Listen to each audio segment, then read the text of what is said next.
നമസ്കാരം കൂട്ടുകാരെ, ഞാൻ പീറ്റർ ചോളു. ഇന്നത്തെ വീഡിയോ എന്ന് പറഞ്ഞാൽ 11/7/2026 ശനിയാഴ്ച വൈകിട്ട് റബ്ബർ വിലയും സ്വർണ്ണവില നോക്കുമ്പോൾ സ്വർണ്ണവില വീണ്ടും ഇടിഞ്ഞിരിക്കുകയാണ്. ആഭരണ പ്രേമികൾക്ക് ആശ്വാസം നൽകി കേരളത്തിലെ സ്വർണ്ണവില. ഇന്ന് രാജ്യാന്തര വിപണിയിൽ വില ഇടിഞ്ഞതാണ് കേരളത്തിലും വില ഇടിഞ്ഞത്. സ്വർണം 1 ഗ്രാമിൻ്റെ മുകളിൽ 45 രൂപ, ഒരു പവൻ്റെ മുകളിൽ 360 രൂപയാണ് ഇന്ന് കുറഞ്ഞത്. വിശദമായി നോക്കുമ്പോൾ 22 ക്യാരറ്റ് 1 ഗ്രാം 13,230, ഒരു പവൻ 1,05,840. അതുപോലെ 24 ക്യാരറ്റ് 14,433, ഒരു പവൻ 1,15,464.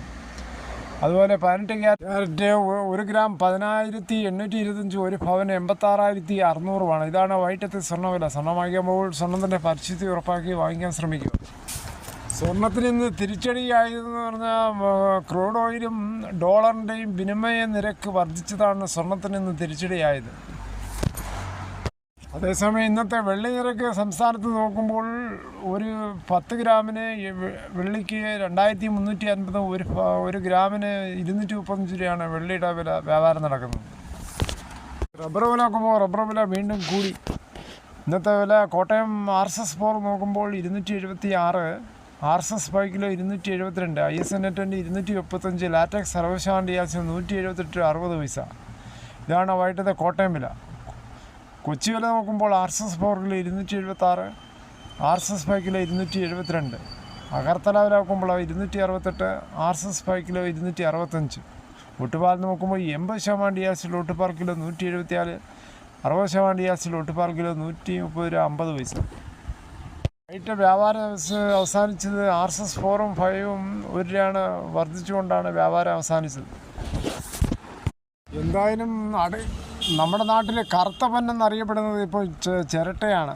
ചിരട്ട മുൻപൊക്കെ വളരെയേറെ സൗജന്യമായിട്ട് കൊടുത്തിരുന്ന ഇപ്പോൾ ആൾക്കാർ പൊന്നു വിലയ്ക്കാണ് വിൽക്കുന്നത്. ഇപ്പോൾ കിലോയുടെ പേർത്ത് 35ഓളം രൂപയാണ് കടകളിൽ നിന്ന് കിട്ടുന്നത്. ഇപ്പോൾ പഴയ സാധനങ്ങൾ എടുക്കാൻ വരുന്നവർ ചിരട്ടയുണ്ടോ ചേച്ചി എന്നാണ് വണ്ടിയിലും മറ്റും എഴുതി വെച്ച് വീടിൻ്റെ സമീപത്തൊക്കെ വരുന്നത്.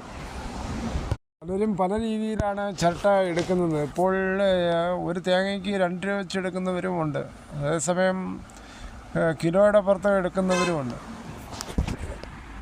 എന്താണിങ്ങനെ വില വർദ്ധിക്കാൻ കാരണം? ആഗോളതലത്തിൽ തന്നെ പ്രകൃതിദത്തവും പരിസ്ഥിതി സൗഹൃദവുമായ ഉൽപ്പന്നങ്ങൾക്ക് ആവശ്യക്കാർ ഏറിയതോടെയാണ് ചിരട്ടയുടെ വിപണി മൂല്യം ഉയർന്നത്. ചിരട്ട കൊണ്ട് പല ഉപയോഗങ്ങളിലാണ് ഇപ്പോൾ ഉണ്ടെന്ന്. അന്യസംസ്ഥാനങ്ങളിൽ പലതും ചിരട്ടയ്ക്ക് അധിഷ്ഠിതമായ പല വ്യവസായങ്ങളും ഇപ്പം കൂടി വരികയാണ്. കരകൗശലായാലും വെള്ളം ശുദ്ധീകരിക്കുന്നതിനാലും മറ്റും പല കാര്യങ്ങൾക്ക് ഇപ്പോൾ ചിരട്ടയും ഉപയോഗിച്ച് വരുന്നു. അതുകൊണ്ടാണ് ഇത്രയും ഡിമാൻഡ് ചിരട്ടയ്ക്ക്.